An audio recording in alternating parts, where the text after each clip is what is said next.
listener production. The creators of this podcast would like to acknowledge the traditional owners of the land on which it is recorded. Aboriginal and Torres Strait Islander people are the first storytellers of this land. We pay respect to their elders, past, present and emerging, as well as any Indigenous people who may be listening today.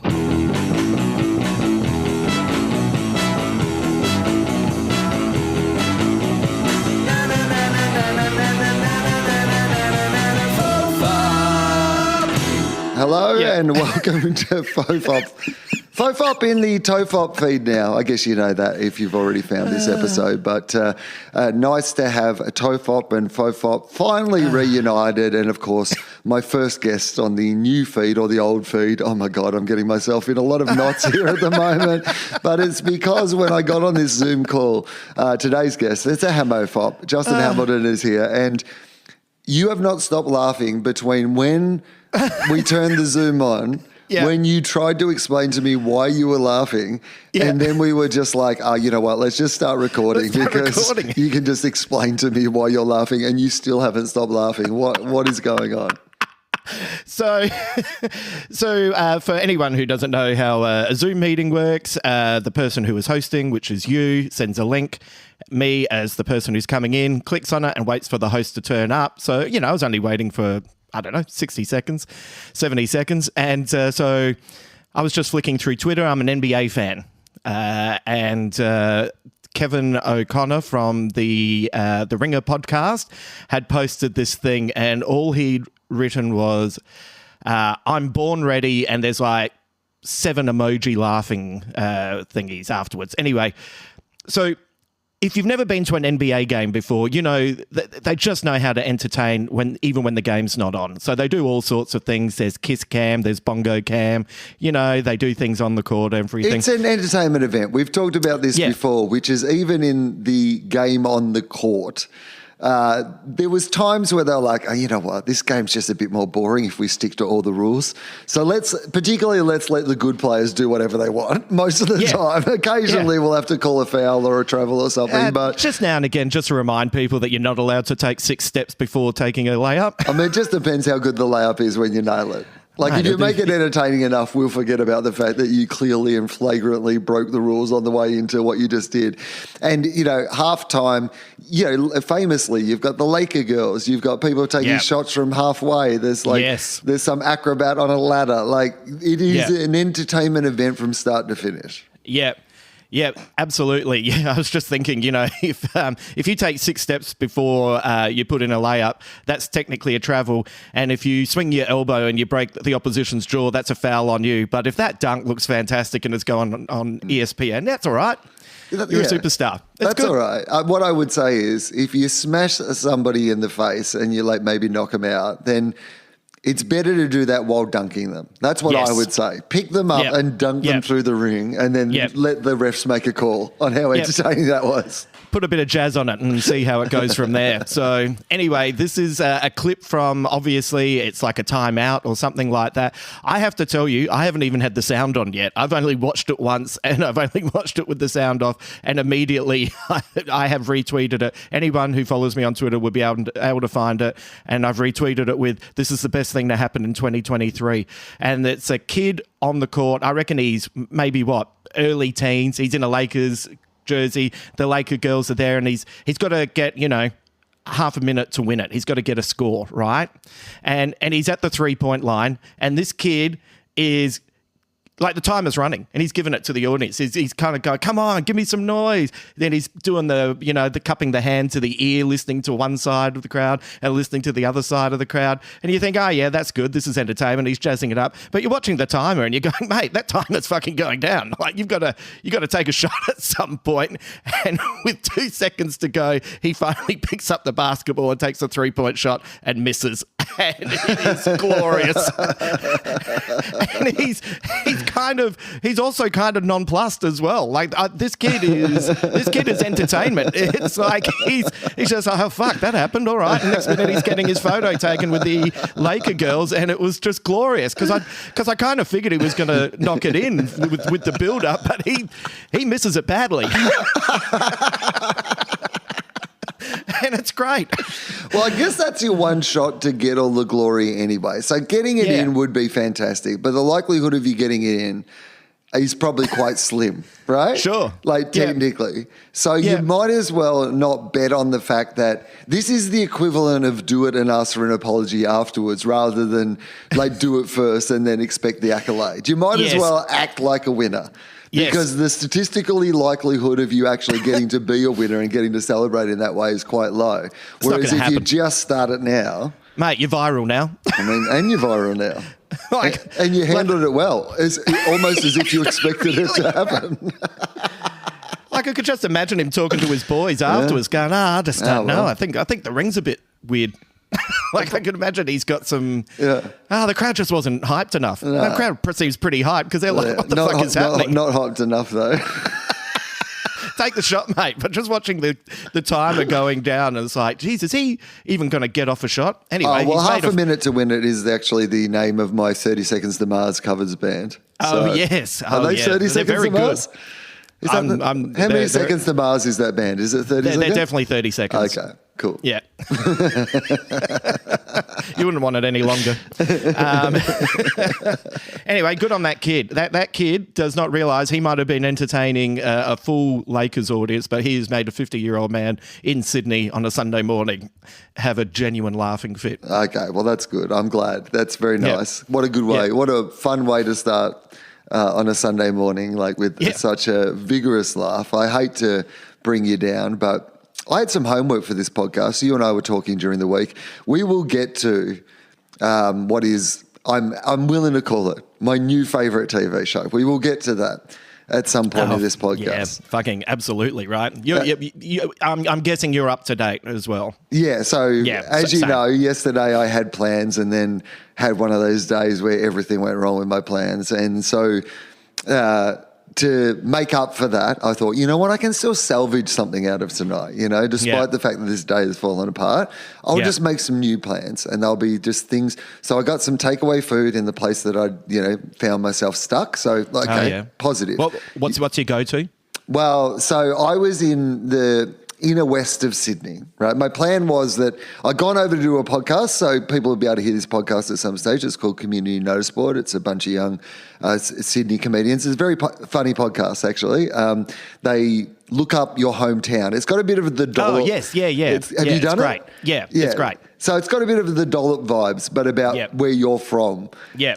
And not necessarily... And they're a delight. And they're really funny guys. Yeah. Anyway, it was a really fun podcast. I very much enjoyed it. And then my plan was that I was going to go and see 3 shows. I had tickets to 3 shows at the Sydney Comedy Festival that night, but some things went on that meant that I couldn't go and sit in 3 shows. I needed to be near the phone. So I... Was it the 5th episode of this TV series?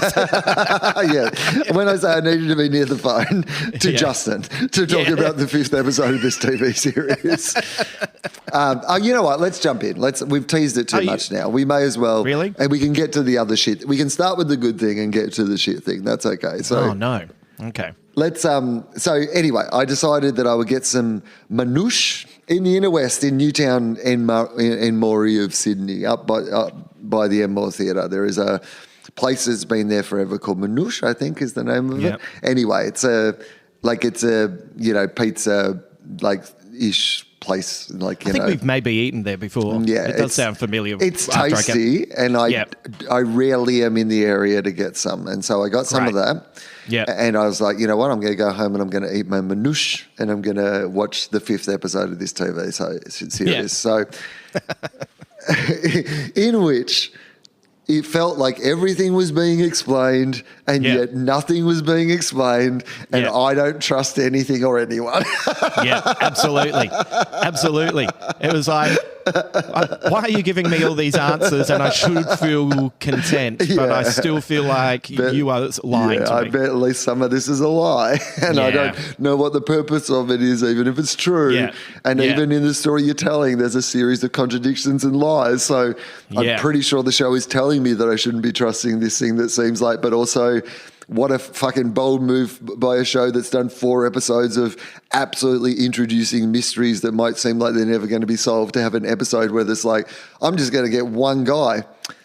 On an island. Okay, anyway, we've got to tell people what the show is so that we can talk about it in context. And I don't want to spoil anything. You don't want to spoil anything? Well, I don't want to spoil too much for people. I think we can talk generally about it without, And again, if you're, we should say the name of the show. And if you're super keen on watching this show, yes, which you should be, by the way, and you want to watch it without any context, which is how I watched it, which I think is a good way to watch it, then stop the podcast. We are going to talk about it. We'll try not to spoil things, but just in the nature of talking about it, there's going to be like things that spoil things, at least slightly. So go and watch it first. So we're talking about the reboot of Neighbours on Amazon. So you would not believe it. There's a smoke monster. It bounces back from the dead. He is angry. About Craig McLachlan. Used to give him erections on set. True story. Said it on the Glass House. Should have spotted him then. Should have known back then. Inappropriate things with castmates against their will. Yeah, his podcast is called Lipstick on My Collar.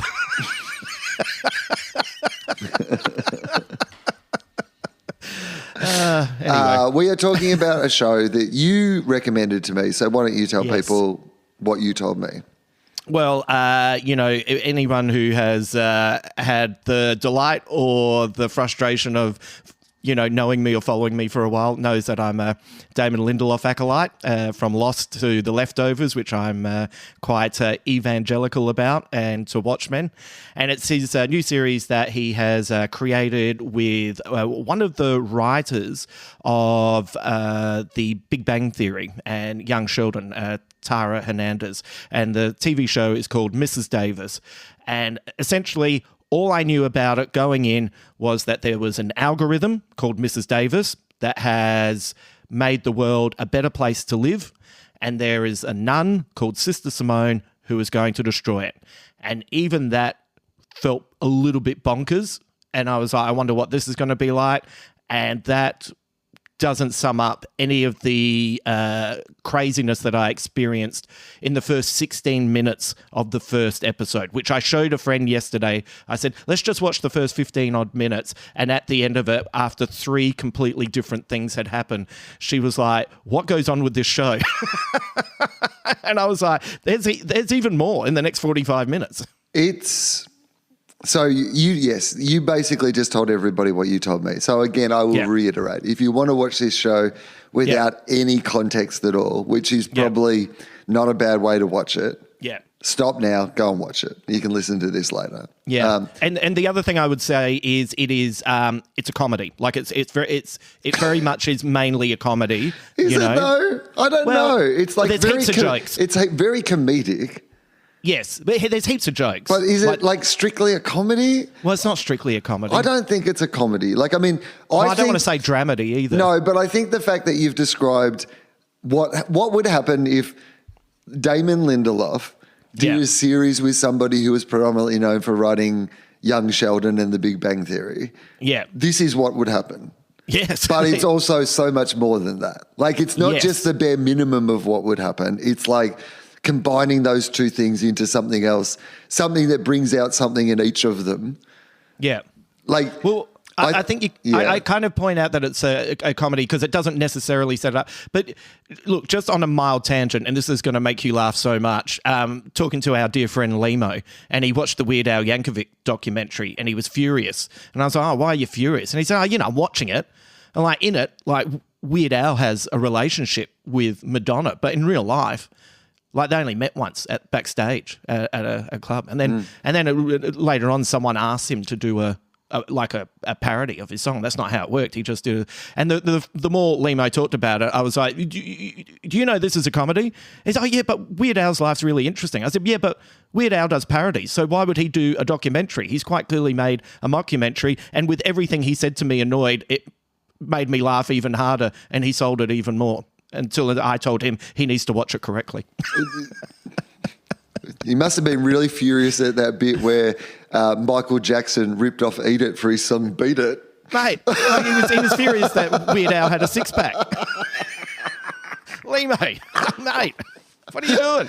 I mean, I thought that was... I mean, yes, Weird Al's life is absolutely fascinating. And is there a documentary in Weird Al's life that somebody else can make? Yeah. At some stage? Sure. Yes. But this is, I mean, I thought the Weird Al movie was peak Weird Al. Like, to me, it is the absolute gentle satire that he always did. And, like, of course he would do that exact same thing to himself within the movie. I think Daniel Radcliffe, by the way, does an awesome job in that movie. Yeah, he's fantastic. He's so good. Yeah. And I love Weird Al. But that movie, like, I remember seeing Weird Al live in Sydney, like, it must have been a decade ago now at the Enmore. Will Anderson at the Enmore in a couple of weeks. Still some tickets available. Yeah. Just keep that in mind while we talk about other things.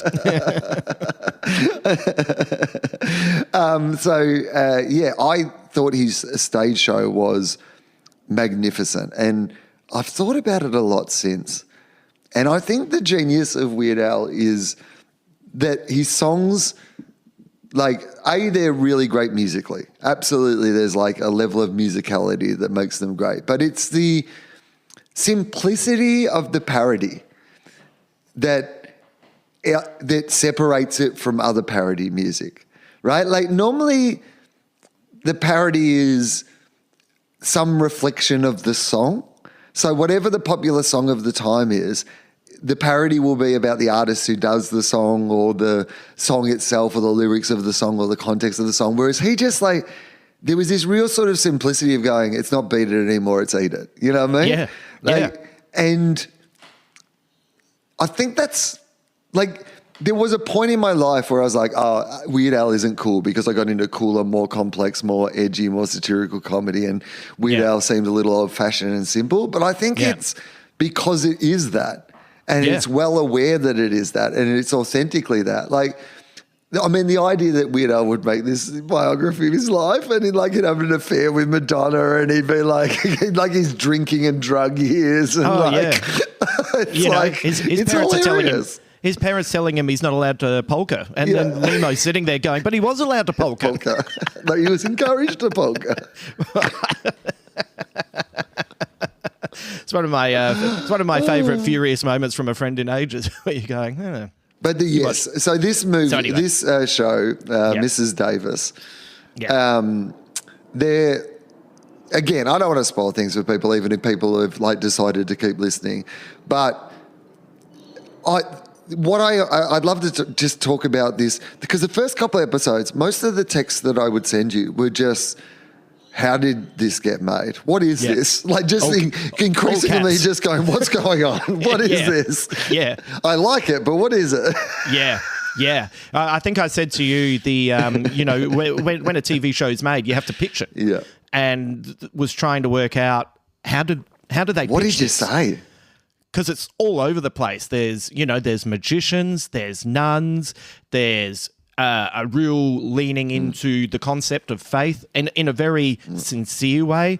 There's secret societies. Well, the faith thing is super interesting, because there's this through line of conversations around faith and belief and, like, people that you might consider to be mystical, or stories are, like, appear to be real in this universe, at least in the way that we're experiencing it.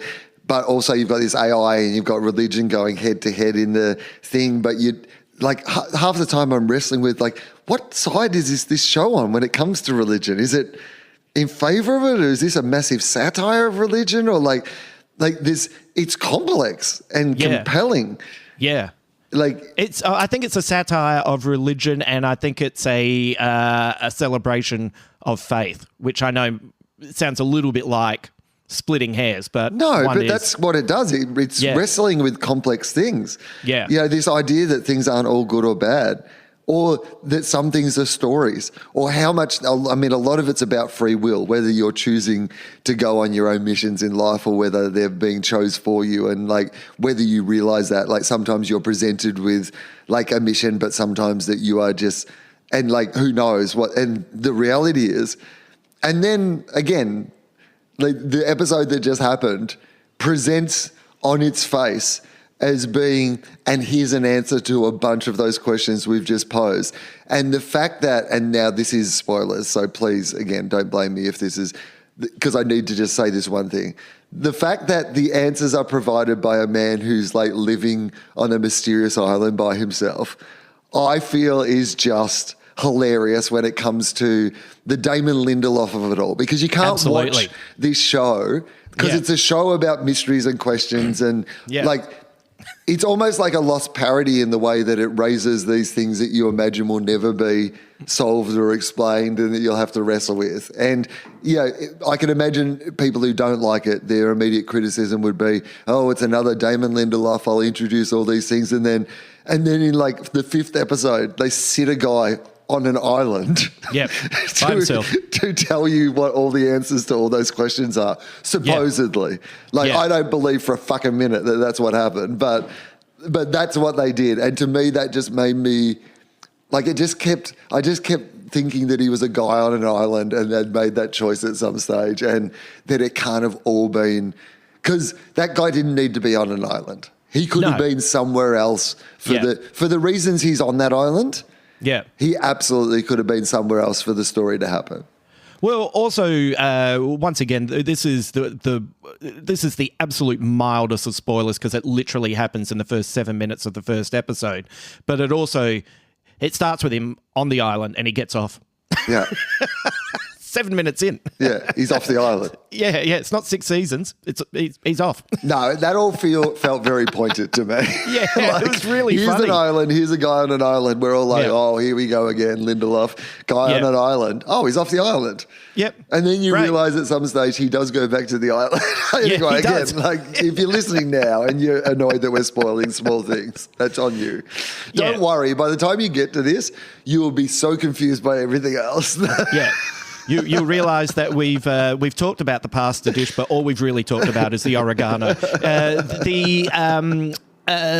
There is something also. So there's meta, there's just outright funny, and then there's literalism as well, where they're hunting an object, and I think in modern kind of storytelling, that object would be, and it's you, or it's this person. Yeah. But in this, the object is literally the object, and everyone sees it, and you see it all the time, and you're not and the MacGuffin is absolutely a solid object. It's a real thing. Yeah. And it's not a metaphor, which is what it would be in most shows these days. Right. Unless it isn't a real thing and we're all in some fucking giant simulation being run by this benevolent fucking AI. Right. But the world building, and this is where I've always been a really big fan of Lindelof is, and this is where I think a lot of shows like this kind of fail, is his world building is incredible. So, with The Leftovers, it's like 2% of the world's population disappears one day without any sign of where they went. And then you discover what happened to religion, and you discover how the scientific community are approaching it, and you're discovering how this individual came to be. And then, this town had, for some statistical anomaly, had no one disappear. So then that becomes a mythical place. Do you know what I mean? And it was the world building outside of it that was... So anything that happened within it, you understood exactly where you were. And this show is fucking bonkers, but the world building is so immaculate. Like, I think we were talking on the phone the other night. In America, they call the AI Mrs. Davis, but in the UK, in England, they call it Mum.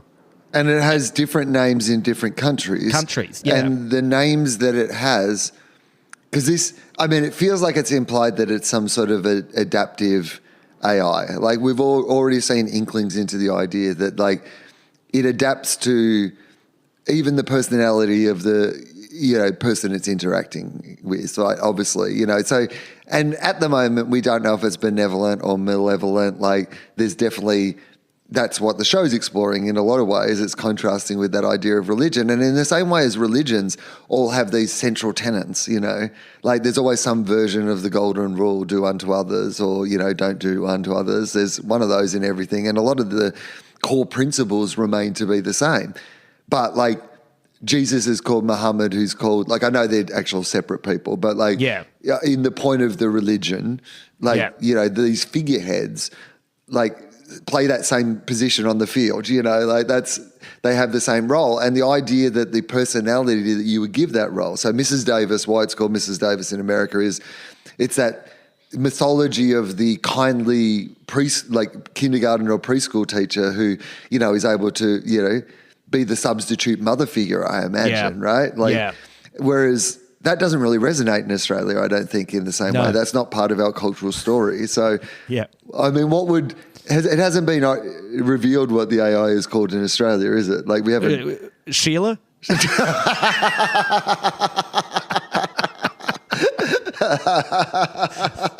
Sheila wants to talk to me. G'day. G'day. Sheila's on the phone. But once again, that is like, I know that sounds, in a way, that kind of sounds inconsequential, and it sounds like such a small thing, but that it's the small thing that makes these shows, when it's done right, make it build up beautifully. It's a small thing that tells a bigger story. So this is what I love about George Lucas, right? Sorry, not George Lucas. What a horrible thing. That was the weirdest thing I have ever heard you say, knowing how you feel about Star Wars. Here's what I like about George Lucas, though. His fondness for Adelaide food court cafes. Loves it, mate. When you're a billionaire, go and get the sweet and sour pork downstairs in just off Rundle Mall. $7.99. Happy birthday. What I love about George Miller, apologies to George Miller for making that mistake.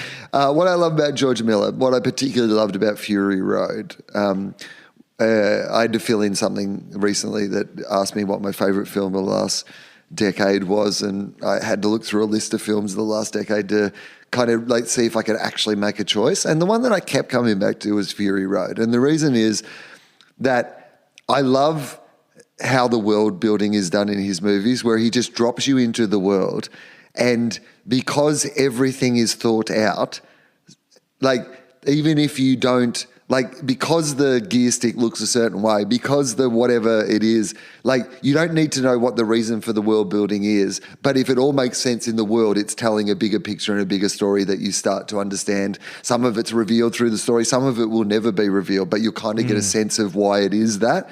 Yeah. Like, they don't say, hey, it's different in every country because every country has a different context to how they see the world and explore the world, and what, you know, authority figures they relate to and what way they relate to them. And some of that is cultural, not just, you know, specific to being a human being. They don't say, hey, this is a broader parallel for the way that different religions are shaped by the cultural context in which those religious stories have been. Like, they're not saying that in the story, but I do think that they are kind of saying that in the story. Yeah. Like they've thought it through. And so it can just be a little fun joke that the British call the AI a mum or whatever. But yeah, it's great. And it is. It also, you know, it just kind of, once again, what you were saying before, hints at how it works. You know, like subconsciously you go, oh, well, this is, as you said, adaptive. And it means it can kind of change the way it approaches, you know, different cultures. And this is probably why it's, you know, in this world being seen as a success to bring about world peace. By the way, while we were talking about Australia, it's not often that someone playing an Australian who is not Australian is not in some way kind of a little bit annoying in a TV show. But the guy playing the the Australian in it is unbelievable. He is. Do you know what his name is? That actor? I'm just looking at. It's Chris. God damn it, Chris Diamantopoulos or something like that. Chris Diamantopoulos, and he was in. So I heard that. I never watched this show, but I think he was. In a show called Silicon Valley. I think he was one of... So you did hear that. You heard that from me. So did I hear that from you? Right. So I loved Silicon Valley. There's some problematic people involved with it, it turns out. But I really liked that show a lot. I thought it was very funny. And he plays this sort of billionaire angel investor with the same sort of subtlety that he brings to his role in this as well. But his Australian accent is so good in this that I literally had to check that he wasn't Australian, because in Silicon Valley he's an American, and I assumed he was an American. And then this accent is so good. Yeah. Because it's, you know, thing like this, you could imagine it being super broad and played for laughs. And his character is played for laughs. Like, his character is super broad and played for laughs, but his accent is not super broad and played for laughs. Does that make sense? Yeah. It's on my podcast, we have a segment called Pass the Amel, where we go through Ozploitation movies, and he honestly feels like a like an actor from the 70s in movies like Stunt Rock or Sons of Steel. Like he's kind of got, it's not just that he's got the Australian accent, he's got the Australian, specific male Australian energy of that type of person as well. Just the way he even stands, the way he carries himself, the way he has his zip all the way down to his navel, showing off his abs. It's the way he takes a spoonful of Vegemite before he leaps out a plane. Like,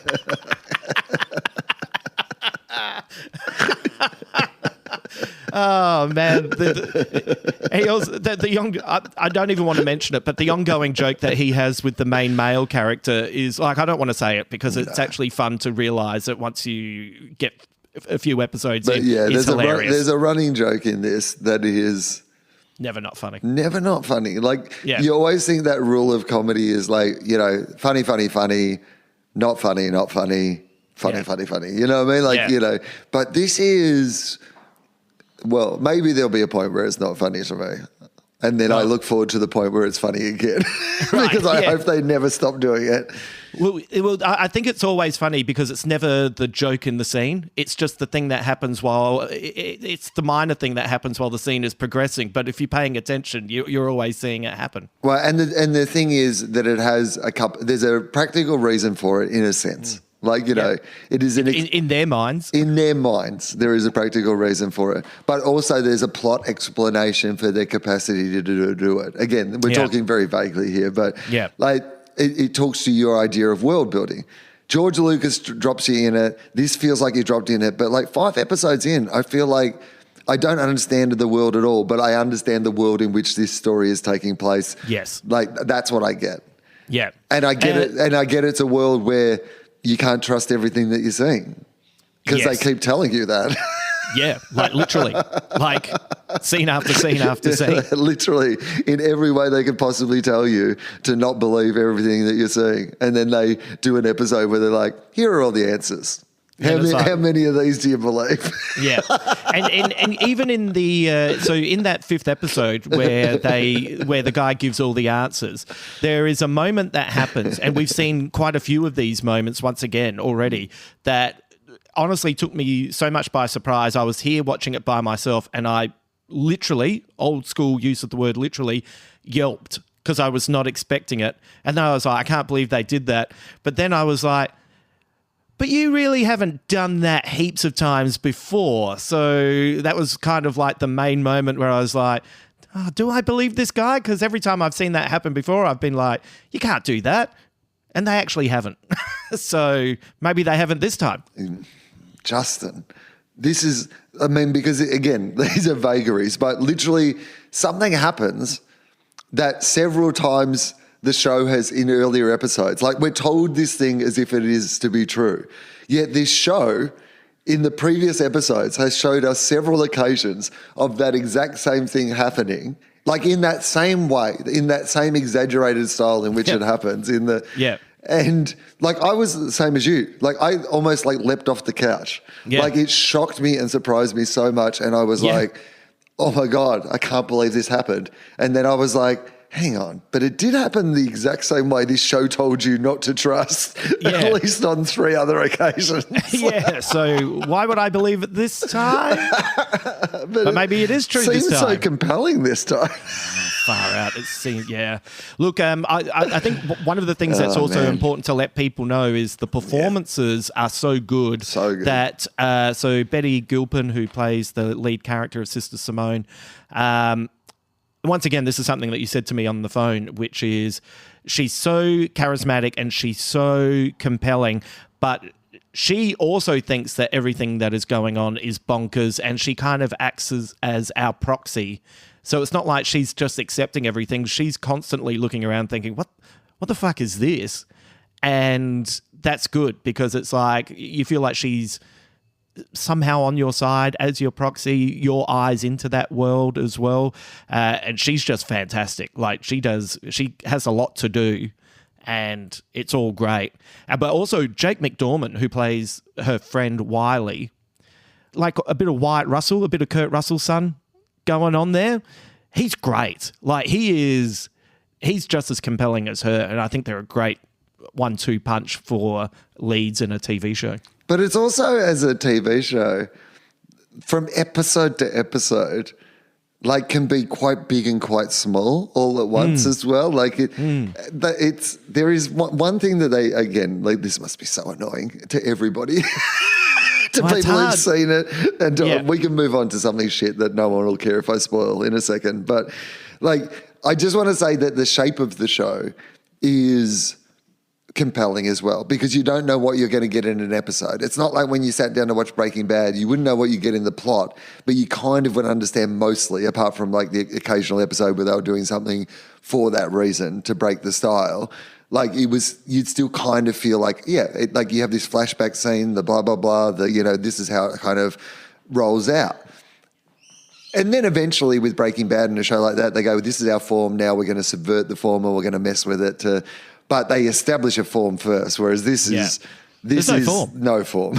I don't know what the shape of this show is meant to be, because from episode to episode it is completely different in shape and scope. If this TV series was a car ride, you would have 9 types of whiplash. I mean, this is the thing again, and we get back to this idea of how do you pitch it? Like, are you just going, hey, did you guys like everything everywhere all at once? Because that's our approach to making a show. Yeah. But we're going to do even more. Yeah, but even more. This is everything everywhere all at once plus more. Plus more stuff.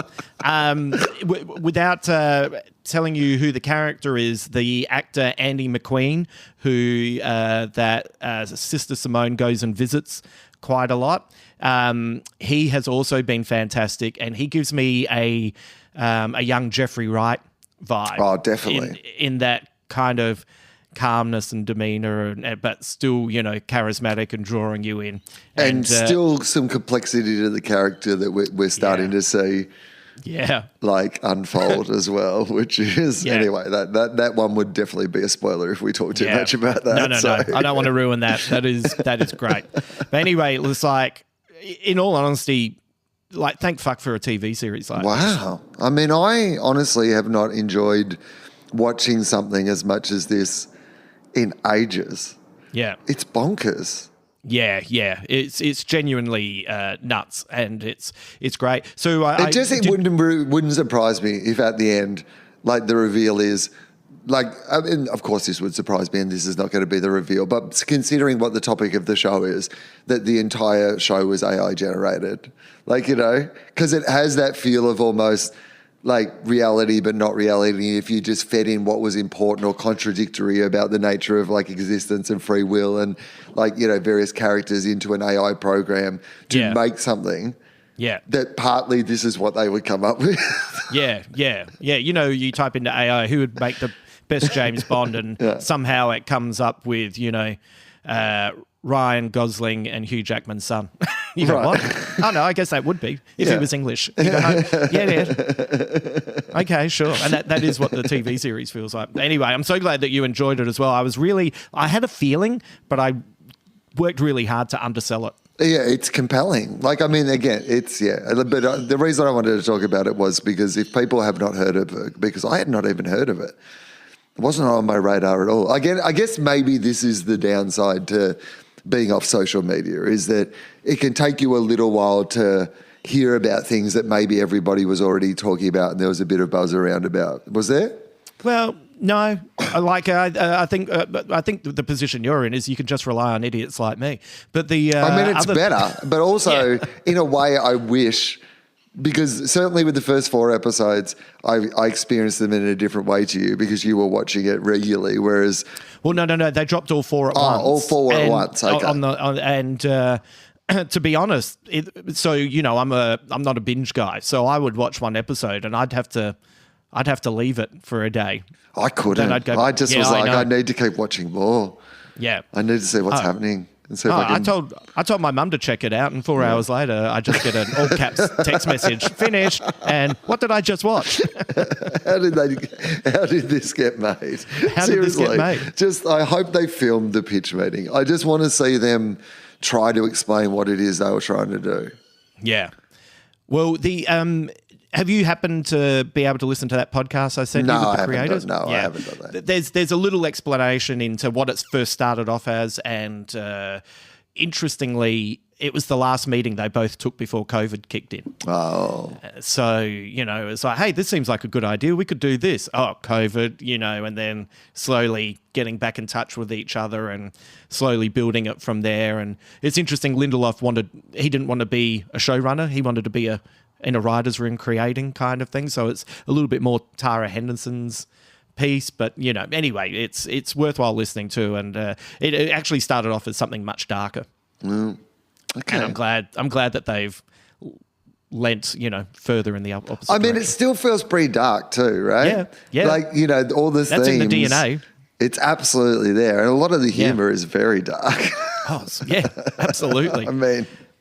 But, like sometimes the humor's really dark and then sometimes the humor is just two people interrupting a guy trying to tell a story and him getting annoyed. Mate, speaking of darkness, let's move off this because it must be annoying to people, but I'm going to move on to another show before we move on to the shit thing. Okay. Leave them wanting more. Well, based on because I know that you're a big Perry Mason fan. And I'm not a huge period piece person, but I was like, you know what? I'll fucking give it a go. I'll give old Perry a go. And first episode, I was like, I did find it a bit heavy going just because particularly that era. Yeah. And I'm not, again, this is in my... Here we go. I hate underwater, I hate outer space, and I hate the past. I just like weird ass shows that make no sense to me in the present. But if it goes underwader, I'm out. Slightly in the future, I believe. Isn't no, it's 2023. You're all right. Wasn't it 2033? Oh, was it 2023? I thought it was 23. Yeah. Yeah. I thought it was a slightly advanced future, was my memory. But anyway. Good on you for sticking with it. I'm fine with the slightly advanced future. No, I think it's war related. I think the way that I don't like war movies, I think that I don't like war era movies and TV shows either. The general vicinity. I find the depression depressing. Yeah. It's the correct response. Well, to be honest, I'm funny. I'm not funny. I'm surprised that you checked out Perry Mason because that is actually a show I wouldn't pitch to you. No, you had never. You just told me that you liked it. And I was high off your previous recommendation looking for something else to watch. Mate, but also I should have gone to Barry. That was your next Nah, I knew what I was looking for. I needed something a bit sort of complex that I could lean into. And I thought 2 seasons, that's a good amount if I get into it. That's a good amount of television I can. And I've got to say, I'm at the end of the second episode now, and I might be into it. Yeah, I'm not. That's not going to be a binger though. That's definitely going to be. I'll have to just watch an episode at a time. I think of that. I think it'll be better off as well. Look, it's lots of compelling actors, and I think that first season, there's a bit of heavy lifting at the start, and then it gets a real momentum, and then the second season has new showrunners. It's the guys that did The Nick, and that season is even better. The first one does all the heavy lifting, the second season really kicks along. And I think if you're invested in the characters and the acting, it's and it's also a series of ramifications. So nothing happens that doesn't mean something further on. Sometimes these shows can be, and at the end of the season, all the toys are put back in the box for the next lot. It's like no, there is shit that is going to continue building on what's been experienced here. Yeah, I got that impression. Yeah. So, but maybe a series that you would like is, have you seen Swarm? No. What is Swarm? So Swarm is on Amazon Prime, and it's about a young girl who is into a Beyonce-styled figure.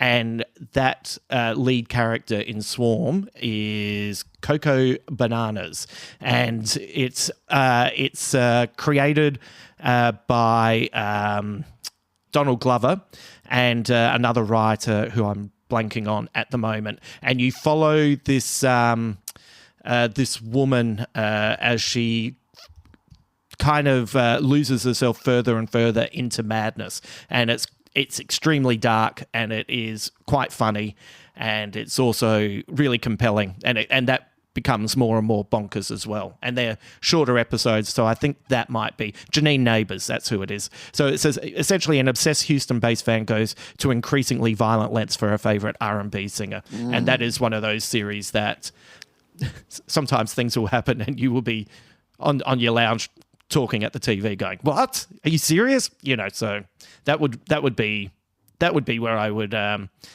veer you. And it's got some high-profile cameos that are very interesting when you see them in the context of the show.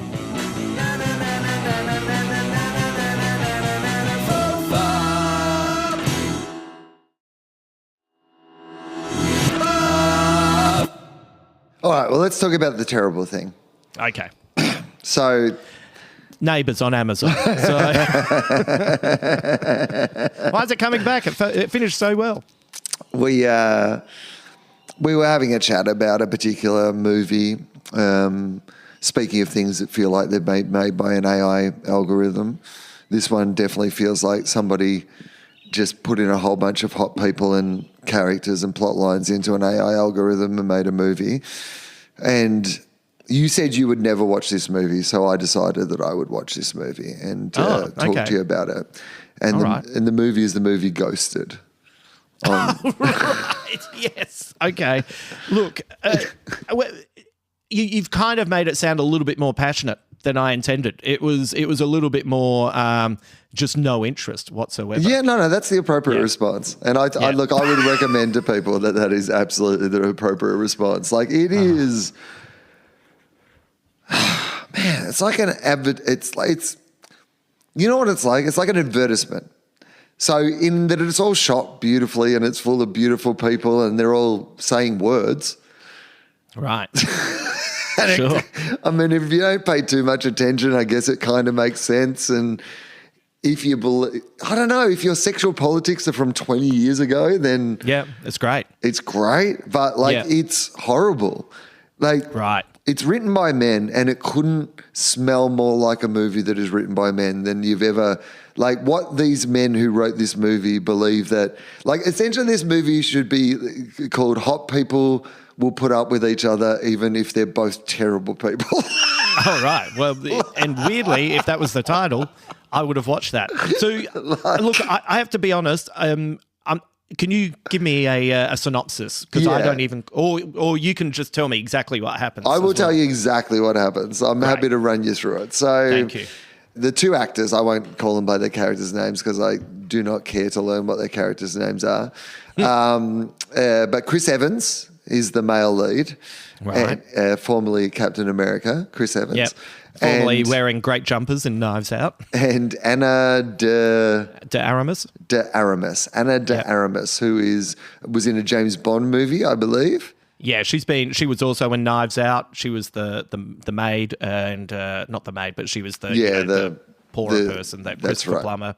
And she recently was in that controversial Marilyn Monroe biopic. Oh, Blonde. Okay, I did not see that, but she is as beautiful as Chris Evans is handsome. Like they are just two people that they were just like, who are two incredibly hot people that we could be in this movie together. And so here's the premise of the movie. So he meets, even before this, so she's driving through the countryside. She's on the phone to her therapist, is what the movie's trying to tell you. It's one of those typical movie things where apparently people talk to their therapist while they're driving through the country, which is one of those things as a person who's lived in regional areas, the idea that you would try and have a conversation with a friend who's forgiving of the fact that who's not on the clock, who's like, oh, I'm going to be in a dead zone for 10 minutes. Are you there? Are you there? Right. Are you there? I'm paying for this too. This is a therapy session. Great during therapy. It always annoys me when I see it in movies. But so it sets the tone for what sort of movie this is. You're not going to see, they're going to present a series of things to you that they think are surprising and interesting that you've seen 100 times before in 100 different things. That's what I mean about none of them individually are necessarily bad things, but just combined together in this advertising video clip mixtape of a fucking movie, it's horrible. But luckily, we haven't got to the incredibly bad sexual politics yet. Right. So she's driving along. She's killing it. In a different universe, she's killing Eve. She's like she's Jodie, whatever name's assassin character from Killing Eve. That's what they want to believe that she is, but that's not revealed at the moment. We don't know that she's like CIA, right? Like, because I guess she's technically a good person in this, but like, I mean, she works for the CIA, do some research people. But anyway, they'll gloss over most of that. She murders a heap of people on foreign territory. But anyway, we'll get to that in a bit. It's fine. She's hot.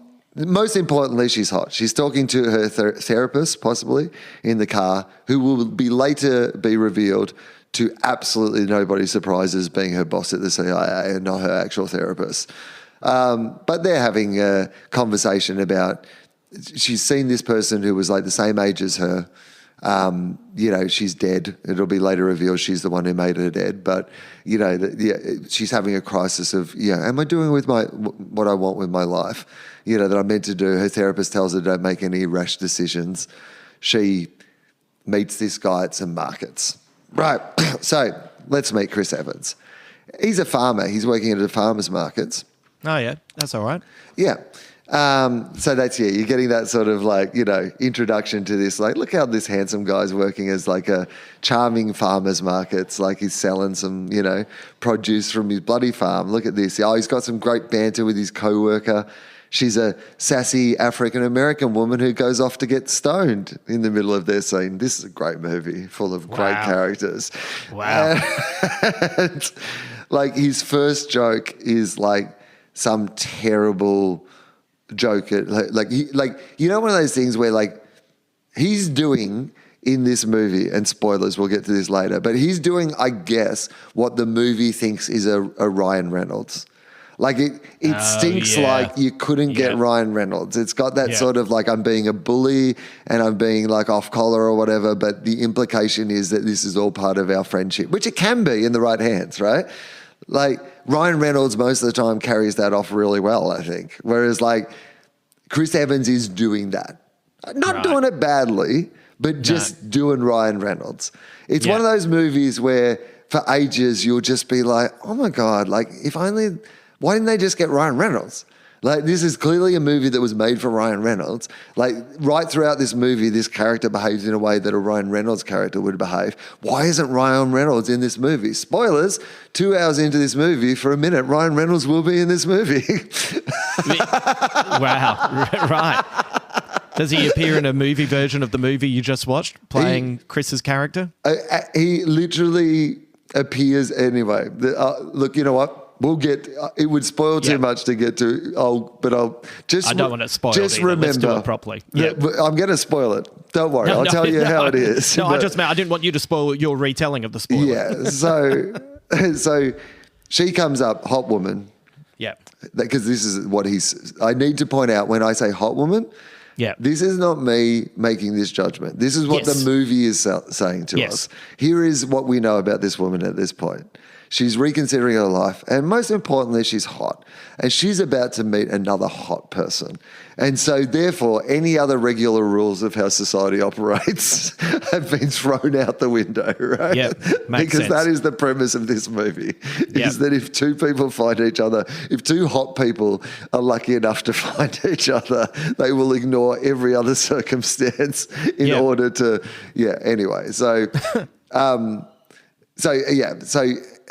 old mate, his sassy, black store mate. Yeah, she's out the back getting high, and so full respect. He sees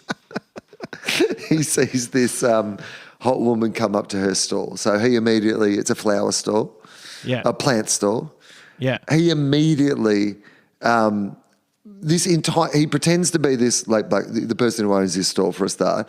He immediately judges her choice of plant.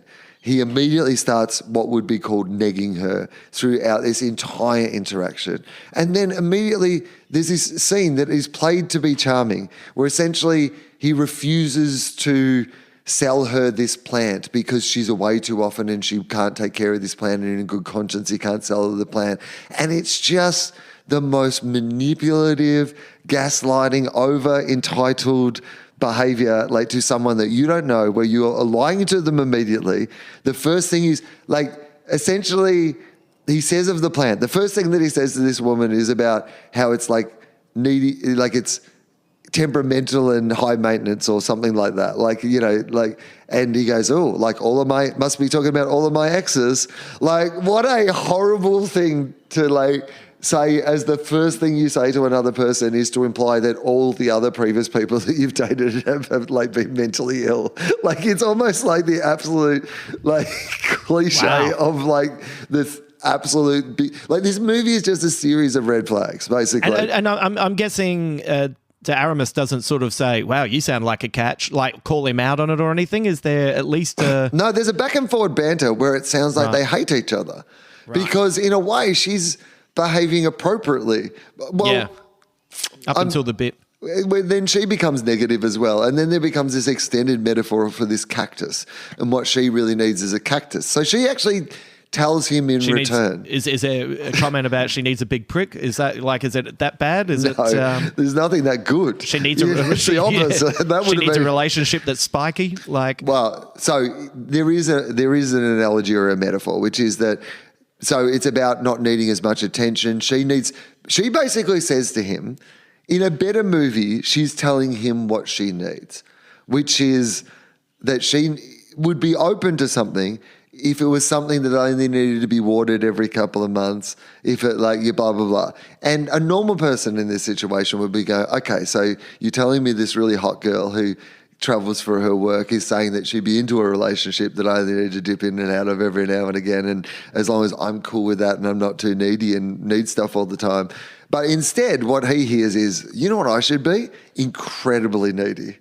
What I should do, like his sassy black, stallmate comes back from getting high, and she's like, oh, I can't believe that you guys, didn't exchange numbers.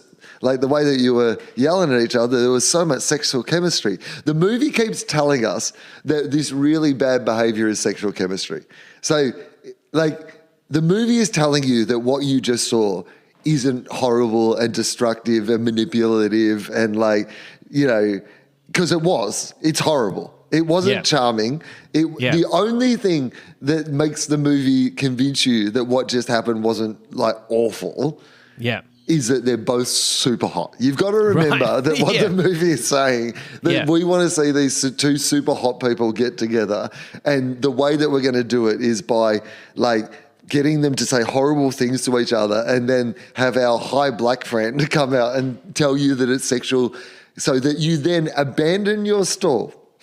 This guy is nothing but red flags because on a minute's notice, he then just runs after this hot girl, stands in front of her car. Because that's healthy, right? Like, abandon your stall after you've been lying about the flowers, judging somebody on first sight about their capacity to maintain a relationship, absolutely have a terrible encounter with them, run away and then just stand in front of their car because you're both hot. Let's remember that you're absolutely both hot. And that's what this movie's trying to tell us, that hot people can do anything. Right. Right? Well, they can. So, it turns out they can. Turns out the movie's right about the movie's premise because she eventually is charmed by this obviously stalkerish behaviour, and she winds down her window and says, do you want to get a coffee? And he's like, when? And she says, now. And he abandons his stall and just fucks off with her and have a coffee. Does he not realise that his sassy black assistant is super high and probably shouldn't be left by herself? Stuck with all his responsibilities to pack up his fucking stall, right? Well, she can't even stay straight for the day. Anyway, that's weird. And that's the start of the film. That's the start of the film. Let me, I know you've got a deadline and I want to tell you more about this film, but I desperately need to go to the bathroom, so just give us a sec. Okay. So while Will has gone to the bathroom, I don't know if he will edit this out, but I will give you a few more things that you can watch on the telly while he has a wee break. So I am 7 episodes into Beef on Netflix. I know a lot of people have already watched that, but if you have not checked that out, starring Stephen Yeun and Ali Wong, that is a series that is definitely worthwhile checking out, and it's essentially about two people in an argument. And even though, you know what, that's all you really need to know. It's much more than that. It's much cleverer than that. It will have you squirming at times, so I give that 2 thumbs up.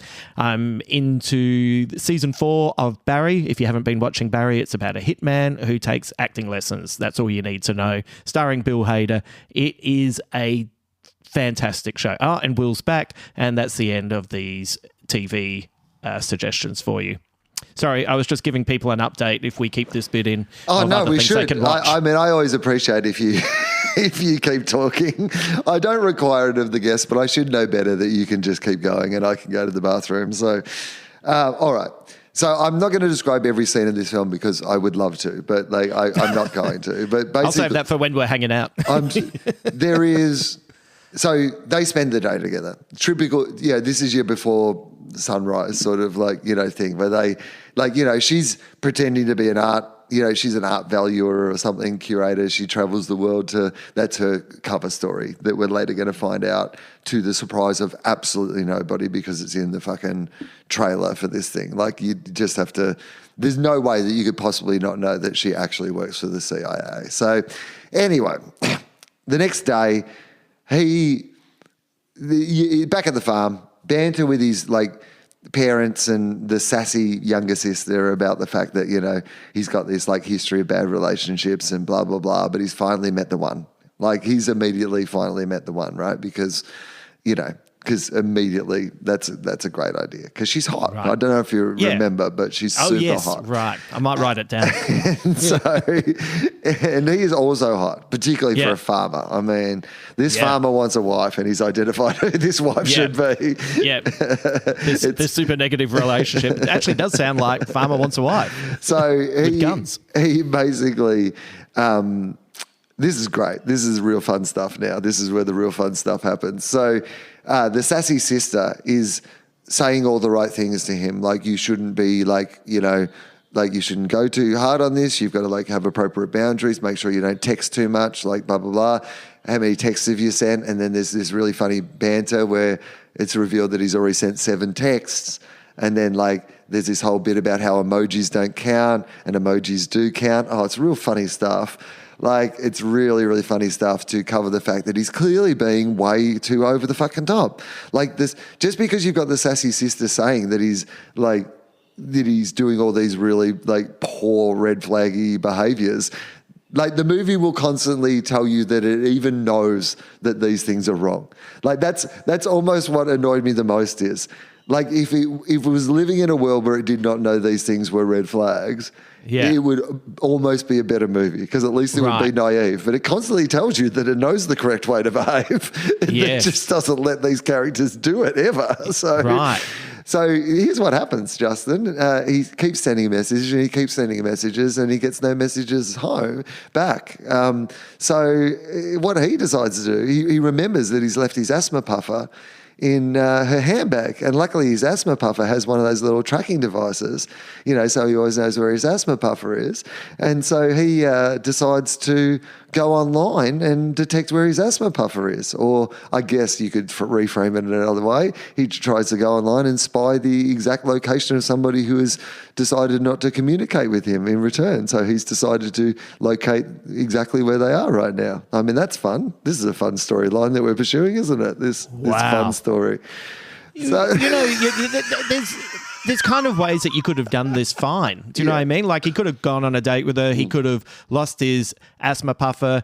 She's seen it after she's left him. She's just put it in her bag. He's looked online to see where it is. He just thinks it's back at wherever they were. He goes there, ends up, out of his depth. I mean, that could happen. But instead what happens is this guy who's never left the country before, that will come back later in a very boring and unpayoffy way. But this guy's never left the country before. he decides what he should do is a grand romantic gesture. Yes, is it? When somebody's not returning your calls, is the best thing to do is a grand romantic gesture? Because, again, that does feel like that's inappropriate, right? I feel like the grand romantic gesture is to give them their space and never call them again. Well, I mean, at the very least, I reckon it would be not to go overseas for the very first time in your life to London, England, where they are at the moment, to surprise them. That doesn't feel like... By the way, the tracker on that puffer is out of control. And also, I do need to mention that they're both very hot and the movie really wants them to be together. So I suppose this is all fine. Right. I think this is fine, I guess, then, right? To just track down that this person who's not responding to your calls is in another country and decide in a grand romantic gesture to get on a plane and fly to that other country to surprise them. I feel like that's fine if you're hot enough, right? Yeah. You have to be super hot, but otherwise that is, if you're average.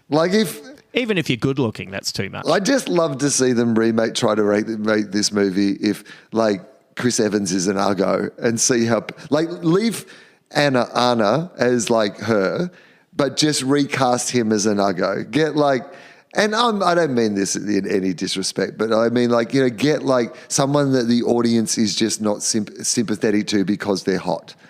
And then just play the movie and go, no, man. Let's get Jeremy Piven. Yeah, no Jeremy Piven. You cannot get on that plane and fly to London. No. She was vulnerable one day. Because what the movie's also told us is the reason she's gone on this day is because she's vulnerable about the death of this other person and whatever. So he's got her at a moment of vulnerability. He's spent the day with her. I mean, he doesn't know that, right? I will say that he doesn't know that in his defense, but the movie knows it.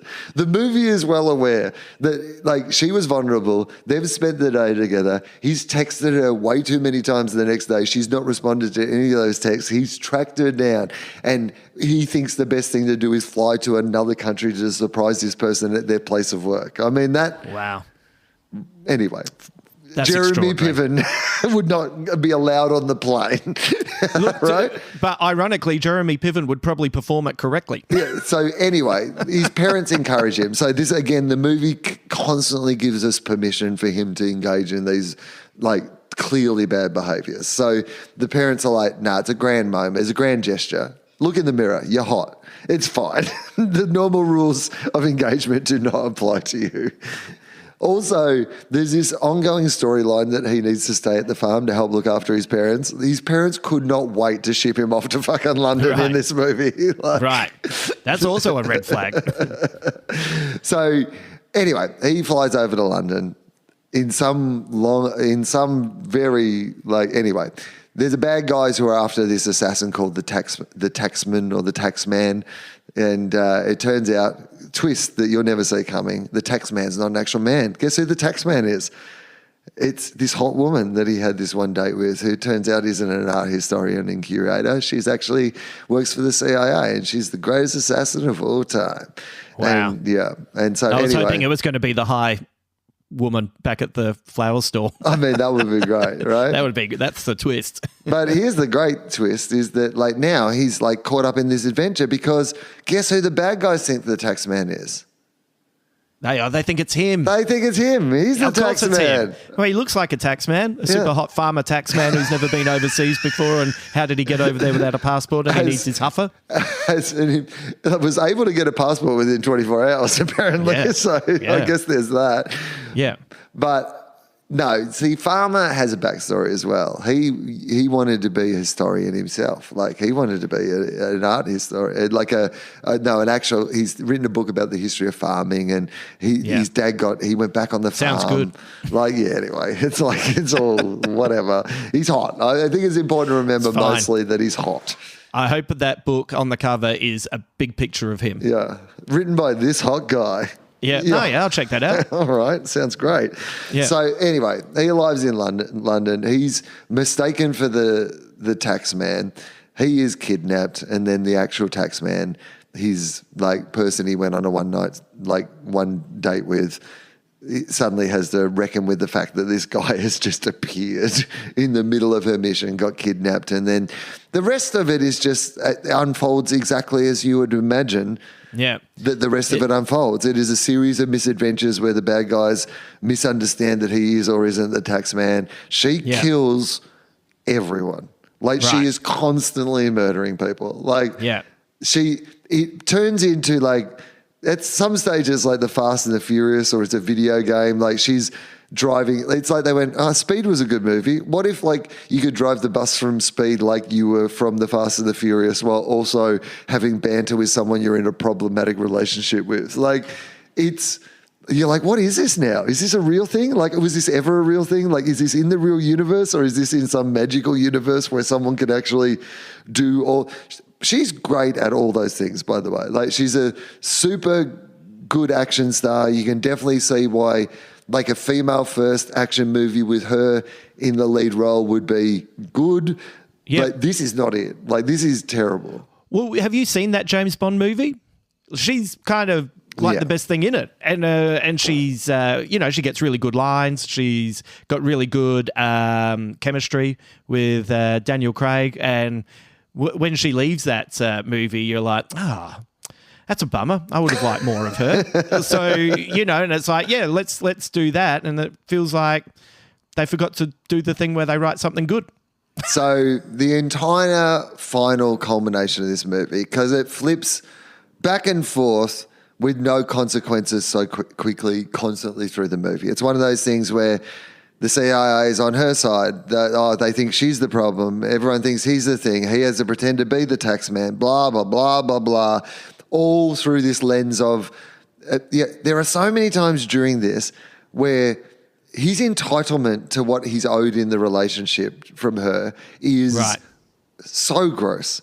Like there's a point, like it all becomes, this entire thing becomes about their relationship, which is all about this thing that's happened essentially over the course of like 2 days.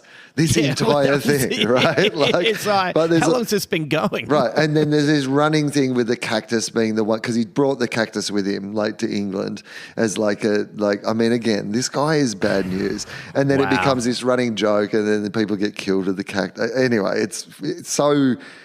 Like talking about MacGuffins or like just shit that like this story is just an awful story about awful people. But the final scene to be like, because again, it all looks great in a way,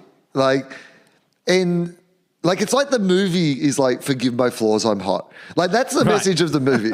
Like these two. Once again, if that was the title, I would be in. Because also how quick this farmer like gets on board with the fact that like the girl because he's flawed. He's a series of red flags and over entitlements and these sort of things that are justified by the fact that he also moved back to the farm to help his dad when his dad was sick. The movie's going, forgive him for like all these relationship red flags because like deep down he's a good guy, right?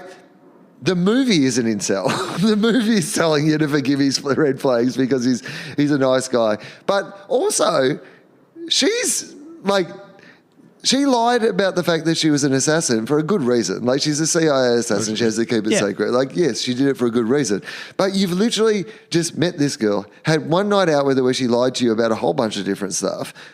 He gets really mad that she lied. He has no entitlement to that. But you also, like, have got to see that, like, you've just watched her murder, like, 70 people. Do you want to ever think about whether this is a cool relationship for you to enter into? Because that probably comes with some issues and some baggage.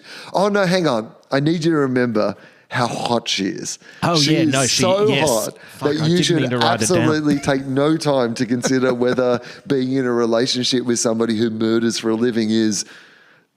Like, you know what I mean? Like, is it practical? Does it fit into the rest of your life? How are your parents going to feel about the fact that or are they just going to be like, no, you're hot and she's super hot, so everything's fine? Like who does the washing? Do you know what I mean? Like, do you share the washing, or if your washing is covered in blood, do you look after your own washing? I would feel like the way the movie pays off at the end, spoilers, everything works out great and they're together.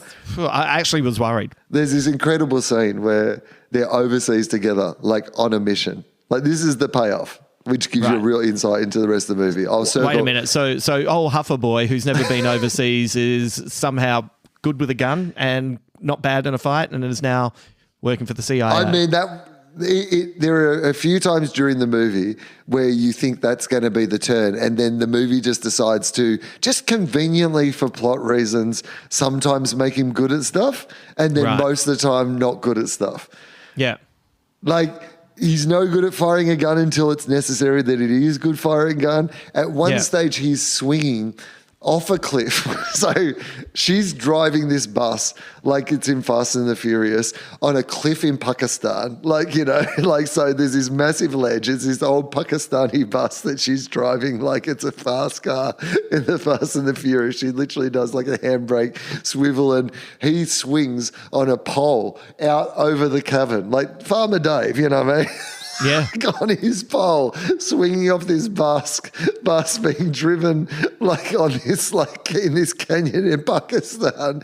And then she just swivels a bit to swing him back in again. And apparently he was fine doing that, but he's also fumbly and no good at doing a bunch of other stuff because he's a cuddly, hot historian farmer.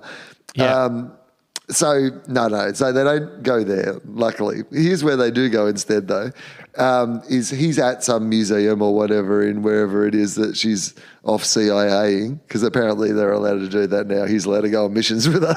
So he's off doing his research and, like, you know, so, you know, in his sweater, like, you know, leaning on the front steps of the museum, and she pulls up in a fancy car to pick him up for their dinner date because they like to combine their work and their pleasure, and they're doing this together now. And he goes to put his books and his research and his satchel bag in the boot of the car, but there's no room in the boot of the car because there's someone tied up in there, like some bad guy that she's CIAing. Is that Ryan Reynolds?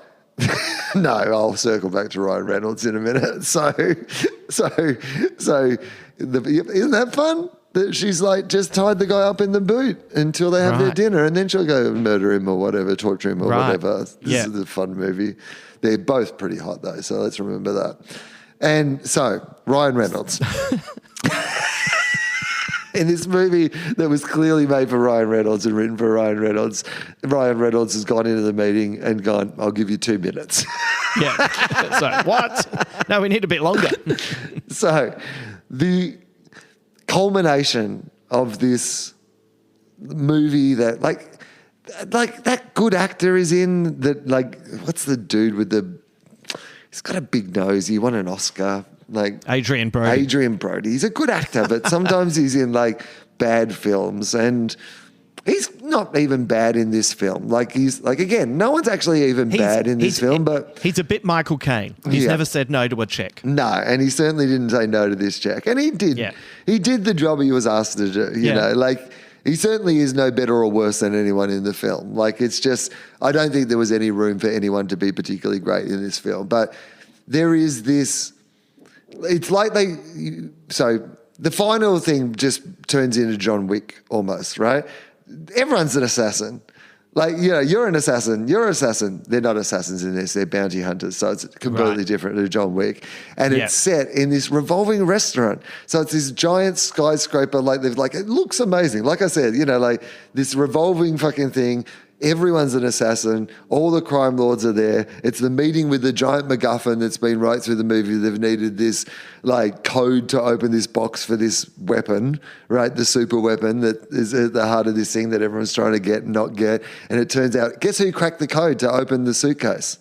Old fucking farmer mate. Because the code was the DNA sequence of a plant that was in the background of the thing. And when he was being... Oh my God, the way that things get introduced and resolved in this movie is like they only believe she's like a bad CIA agent for less than half a scene. Like, you feel like, oh, this is where this... Oh, no. Oh, okay, they're back. Like, the farmer noticed the DNA sequence is probably the sequence that opens the MacGuffin. So...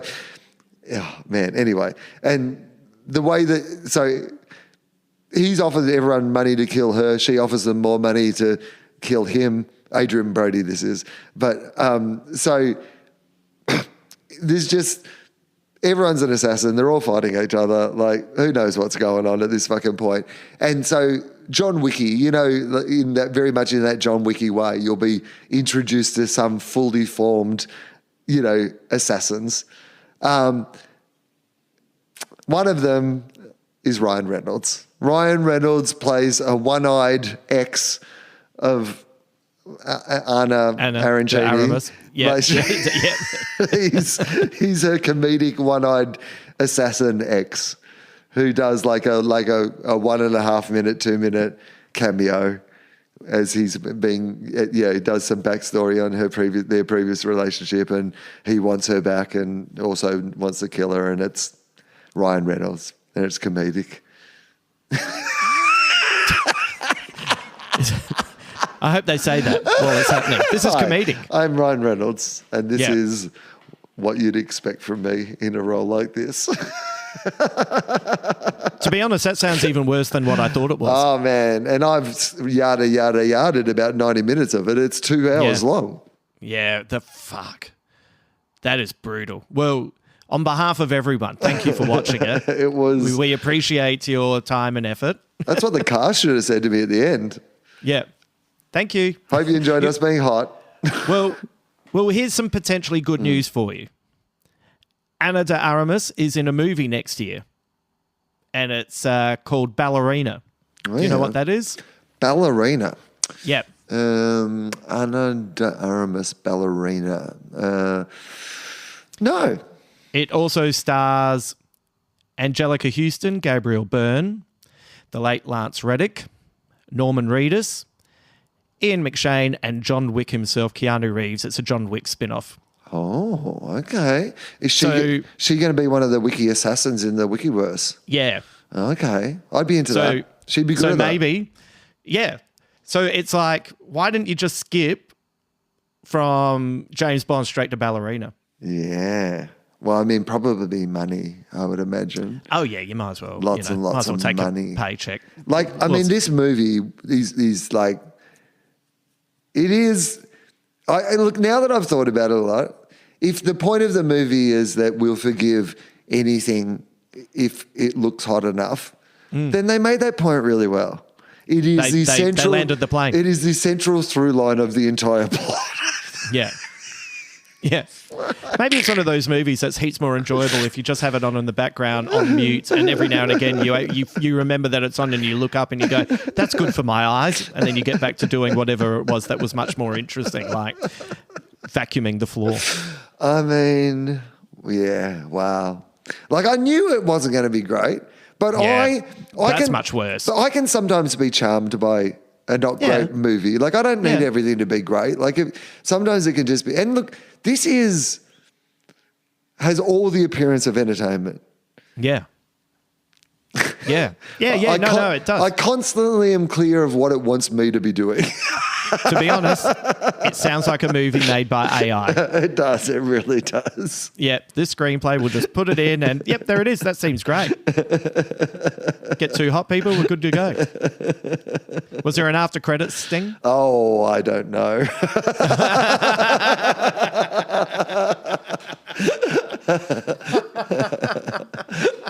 I felt maybe probably Ryan Reynolds' character came back for a little extended. They played the other 3 minutes of that they shot after the. Yeah, trying to squeeze as much out of Ryan Reynolds that they could on the day. Man, what a stinker. Man, it was the worst. Justin Hamilton, you do have your own podcast, though. It is called Big Squid. You have recently been back doing some episodes, which is good. And what else do you need people to know about? I reckon people just need to go to my Twitter feed and see that kid missing the shot. Oh, man, that does sound pretty good. It's not enough to get me back on social media, but it does sound pretty good. But everyone else who's still out there, just you'll see the retweet. That's my big plug. I've got some shows at the Sydney Comedy Festival for me, the Enmore, Chatswood, put on some Sutherland Shire shows as well. Perth Comedy Festival, Perth, not Comedy Festival.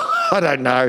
Who knows what? You're going to be in Perth. I'm going to be in Perth. And then I am going to be in Brisbane at the Brisbane Comedy Festival. There's Townsville dates that are now on sale, and there might even be some other ones that are up there as well. So go to comedy.com.au for those dates. But Really loving doing the new show, so I would love if people came out and saw that. And my book, I Am Not Fine, Thanks. TOFOP and FOFOP now on the same feed, but tofop.com for all the... Oh, you were on Willosophy recently. We should, if people aren't across that yet, Willosophy is back. It officially is back now. I'm doing new episodes of Willosophy, and Justin was a guest on Willosophy, so you can find that on the Willosophy feed. It's an interesting podcast to do. I'm still getting messages about it. I think it's one of those podcasts that you get a lot of messages going, great, you're on Willosophy, and then people wait for the right moment, and then you get the messages afterwards. So funny. People can check that out as well. So that would be cool. Thank you very much for doing this today, Justin. Thank you.